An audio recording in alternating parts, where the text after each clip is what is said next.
Olá a todos. Pessoal, enquanto continua este jogo de empurra na política brasileira, o mundo não para e o canal Geopoliticando vai continuar sendo utilizado para analisar as questões internacionais, para que você tenha uma visão do todo do que é que está acontecendo no mundo. O mundo não para e as consequências da Ucrânia estão finalmente se espalhando para a Síria, como diz essa matéria aqui. Eu diria que não apenas para a Síria. Eu diria que também para o mundo. Não é por acaso que tudo está tão conturbado no mundo inteiro. Há uma verdadeira disputa acontecendo entre duas formas de se pensar e essa disputa está repercutindo no mundo inteiro. É como se nós estivéssemos mais uma vez em uma G fria, só que desta vez ela não está tão bem declarada, ela é um pouco mais nebulosa. Vamos ver o que está acontecendo no mundo a partir desta questão ucraniana. A invasão russa da Ucrânia está reverberando a mais de 1.600 quilômetros de distância na Síria. Espremido por seu erro estratégico, a largura da banda estratégica cada vez menor de Moscou e suas capacidades diminuídas na Síria interromperam a complexa dinâmica de poder do conflito, potencialmente colocando em risco a relativa calma que prevalece desde março de 2020 e minando os interesses dos Estados Unidos. Em meio a disputas febris entre as partes interessadas regionais, Washington deveria pelo menos ter um plano para a disrupção que provavelmente está por vir. O que eles estão falando aqui, resumidamente? Eles estão dizendo que a Rússia, por estar concentrada na Ucrânia, pode a qualquer momento não conseguir mais ajudar a controlar a estabilidade na Síria, o que, surpreendentemente, pode inclusive ter resultados negativos para os próprios Estados Unidos, que de uma certa maneira está se beneficiando do status quo atual, porque para ele também não é interessante estar envolvido em nenhum tipo de problema lá na Síria atualmente.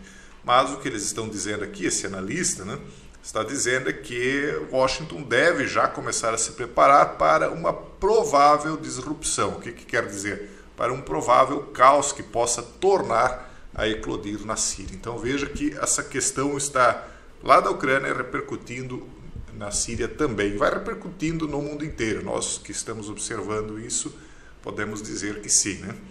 Essa outra matéria diz o seguinte, por que os planos da Ucrânia para a Crimeia podem dividir o Ocidente? Então nós vemos que a Europa está sofrendo as consequências do que está acontecendo na Ucrânia, que faz parte da Europa Oriental, mas ela pode até, segundo esta matéria, segundo essa análise aqui de Jeremy Cliff, dividir o próprio Ocidente.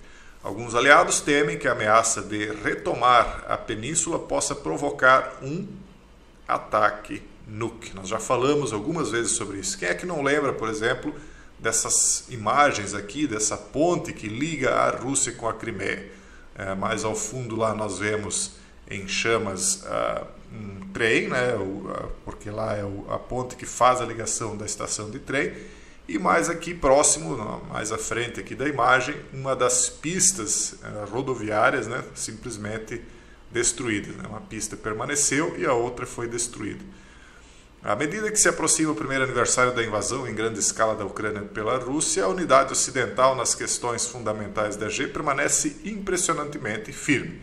Sim, houve diferença de grau e tom na provisão de ajuda à Ucrânia pelos estados da OTAN, mas com exceção parcial da Hungria de Viktor Orbán. Eles concordaram que as forças de Putin não devem prevalecer e que a Ucrânia deve ser apoiada. Só que lá também está este tal jogo de empurra, é um impasse. Ora alguém avança, ora outro avança. Então não há assim uma definição exata. E nisso todos vão perdendo, todos perdem, não há ninguém que vai ganhar, todos vão perder, como diz a famosa frase. E isso nos mostra que as coisas vão continuar, eles estão dispostos a derrotar a Rússia ali dentro. A OTAN está disposta a não deixar que a Rússia domine a Ucrânia. Veja só o que diz essa outra matéria aqui. A União Europeia afirma que está preparada para a G longa na Ucrânia e vai buscar mais sanções contra a Rússia. A Rússia está sancionando a Europa, mas por outro lado continua vendendo gás através da própria Ucrânia. É uma coisa assim que é inexplicável, a não ser que você entenda um pouquinho do que de fato isso aí está promovendo lá por trás. De fato, o que nós estamos vendo é uma mudança muito grande na vida do cidadão comum. O cidadão comum está tendo problemas para abastecer o seu carro, a energia elétrica está mais cara, e isso não só na Europa, isso no mundo inteiro nós estamos vendo. Onde é que está eclodindo inflação? Até mesmo no Brasil, né? Então, autoridades disseram que as novas sanções da Europa contra a Rússia podem incluir mais congelamento de ativos e proibições de viagens de indivíduos russos envolvidos diretamente na G, além de mais restrições sobre as vendas de produtos da União Europeia que possam ser utilizadas para fins militares na Rússia. Que mostra uma foto de um soldado ucraniano passando por casas destruídas, né, em Bakhmut.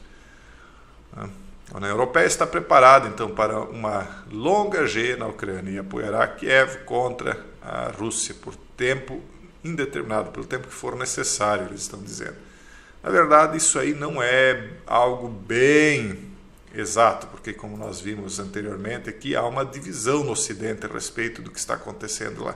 Não há uma voz uníssona, né? Embora que a classe dominante de cada país, né, desses que estão envolvidos na OTAN, esteja decidida a respeito do que vai fazer, só que existem vozes destoantes na política de cada um dos países. Obviamente que por conta de o próprio povo estar começando a questionar isso aí, uma vez que quem está pagando mais caro é o próprio povo, né? Então eles disseram que a União Europeia continuará trabalhando em mais sanções contra Moscou, que as sanções são a melhor ferramenta da União Europeia para ajudar a Ucrânia a vencer a G, que é o objetivo final do que estamos fazendo. Isso também há quem questione, uma vez que, apesar das sanções, nós vimos que a Rússia, ao final de contas, superou as sanções, está faturando ainda mais hoje com o gás do que anteriormente, está encontrando novos clientes, um dos quais a China, que já era cliente, mas que é um país que consome bastante energia. Então, não sei se essas sanções aí são tão eficientes. Aparentemente não, né? Porque por enquanto a coisa vai continuando da maneira que começou. E por fim, mais uma matéria aqui, né, mostrando que o conflito vai mesmo continuar. É hora de treinar a Ucrânia em aviões, né, desses estilos aqui, dos F-16. À medida que o primeiro aniversário da invasão da Ucrânia pela Rússia em 2022 se aproxima, foi em fevereiro, então vai dar um ano agora, a Ucrânia continua a progredir no campo das disputas, ausente da expulsão ou fim da vida de Putin, né? No entanto, a Rússia não mostra disposição para admitir a derrota ou evacuar todo o território ucraniano, incluindo a Crimeia. Ou seja, aquilo que eles esperavam, né, que houvesse um retrocesso, que fosse então admitida a derrota, não aconteceu e, sinceramente, não acredito que acontecerá, porque isso acabaria redundando no fim do próprio regime de Putin. Isso eles jamais vão fazer, né? Nós vimos ao longo de anos aí como Putin foi consolidando o poder dele dentro de adversidades internas, e agora não vai ser por conta de adversidades externas que ele fará.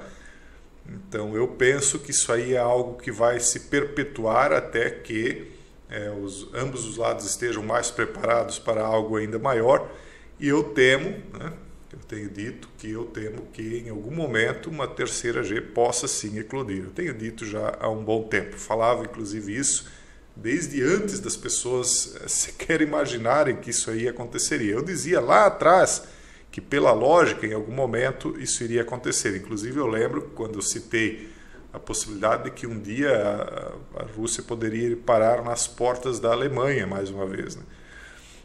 Por enquanto isso é algo totalmente não, mas é algo bastante difícil de se vislumbrar, mas quem duvida de qualquer coisa no mundo em que nós estamos vivendo é um louco, né? Tudo é possível no mundo em que nós estamos. Putin acredita que o tempo está a seu favor e que pode vencer uma G de atrito, especialmente devido à decisão da Casa Branca de limitar as possibilidades ucranianas a alcançar esses objetos de ataque e defesa que poderiam atingir profundamente a Rússia, até porque os Estados Unidos eles têm essa questão política interna, né? Então daqui a 2 anos haverá mais uma disputa lá, tudo pode mudar, e se não mudar diretamente, pode mudar indiretamente, porque as pressões podem crescer em cima do atual mandatário norte-americano devido ao insucesso, né, da empreitada deles na Ucrânia também, porque ninguém está tendo sucesso. Há um relativo empate, ao tal do jogo do empurra, né? Então ninguém está prevalecendo contra ninguém, e quem está numa disputa interna daqui a 2 anos pode acabar sendo prejudicado por isso, porque muito dinheiro está sendo aplicado e o resultado não está sendo visto, né?